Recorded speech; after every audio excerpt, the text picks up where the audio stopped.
अब लाइव तस्वीरें लोकसभा से आपको दिखाते हैं। केंद्रीय गृह मंत्री अमित शाह क्या कुछ बोल रहे हैं, वो सुनवाते हैं। ड्रोन से आता है, तस्करी से आता है, सुरंगें बनाकर भेज देते हैं, बंदरगाहों के माध्यम से आता है, एयरपोर्ट के माध्यम से आता है। तो व्यापार बंद करने से इस समस्या का समाधान नहीं आया है। समस्या को जहां जहां पर वो लोग अपना नया तरीका ढूंढते हैं, उसको हमें नसीहत करना पड़ेगा, समाप्त करना पड़ेगा। मान्यवर, एक बहुत सारे सदस्यों का सुझाव आया, हो गया भैया, आगे मेरा पूरा भाषण समाप्त होने के बाद आप कुछ कह सकते हैं। मान्यवर, जहां तक कानून का सवाल है, ढेर सारे लोगों ने कहा ये अपने गांव से ही बिजनेस करके 100 करोड़ से भी ज्यादा का बिजनेस करते हैं। क्या आपको भी गांव से ही बिजनेस करना है? तो फ्रीडम ऐप को अभी डाउनलोड कीजिए। दादा ने कहा कि इसमें फांसी की सजा होनी चाहिए या नहीं होनी चाहिए, किसी ने कहा कि इसको कठोर बनाना चाहिए।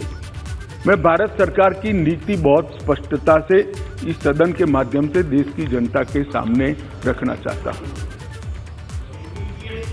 जो दादा आपको भाषण करना है तो मैं बैठ जाता हूं, 10 मिनट बोलिए। इतने सीनियर सांसद होकर बीच में टोका टोकी करना ना आपकी उम्र के लिए अच्छा है, ना आपकी सीनियोरिटी के लिए अच्छा है। मैं बैठ जाता हूं, आप भाषण करिए 10 मिनट प्लीज।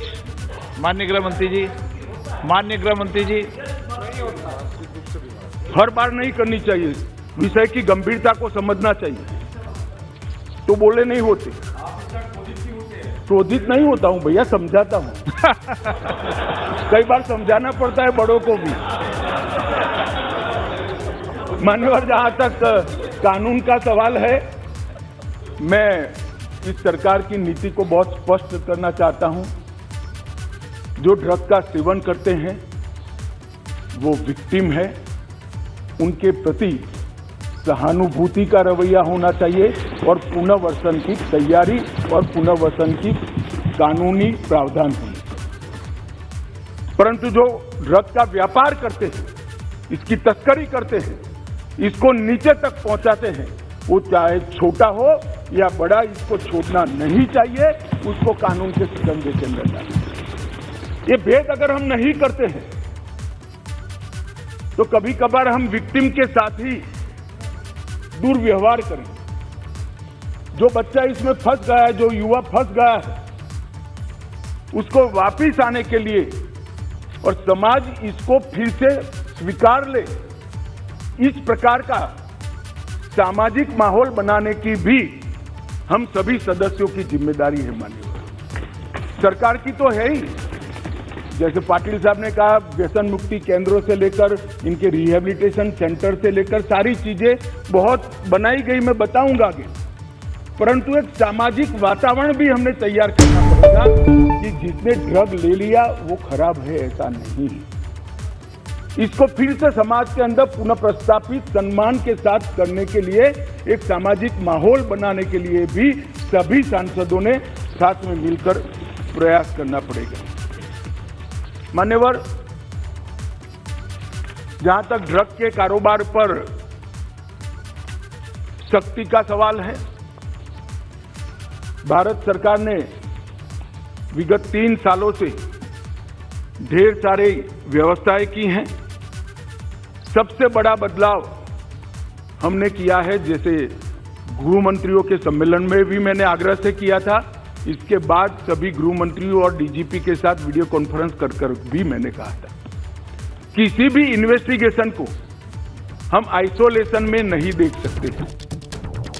ड्रग की किसी भी जब्ती को हम आइसोलेशन में नहीं देख सकते। एक जगह ड्रग की छोटी सी पुड़िया भी मिलती है तो वो इन्वेस्टिगेशन को, ये ड्रग कहां से आई, वो सरहद तक ले जाना पड़ेगा, तभी जाकर पूरा नेटवर्क ध्वस्त होगा।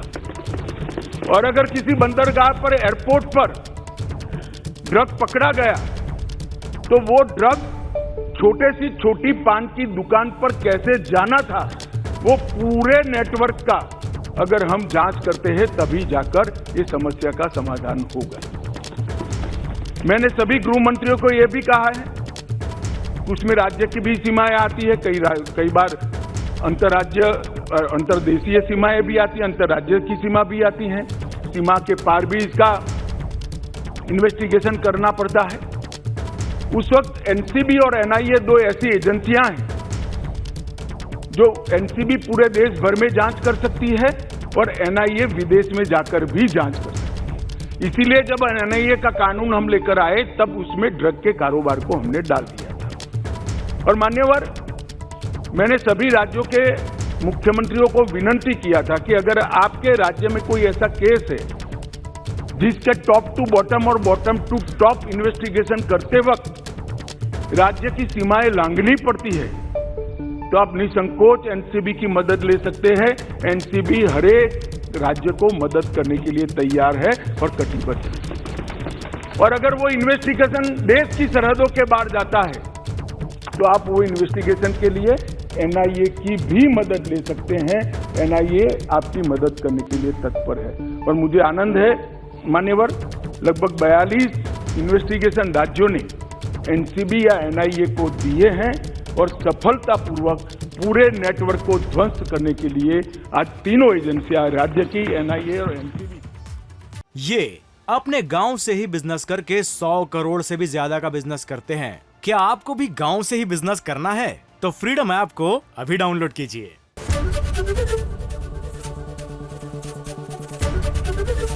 एबीपी गंगा, खबर आपकी, जुबान आपकी।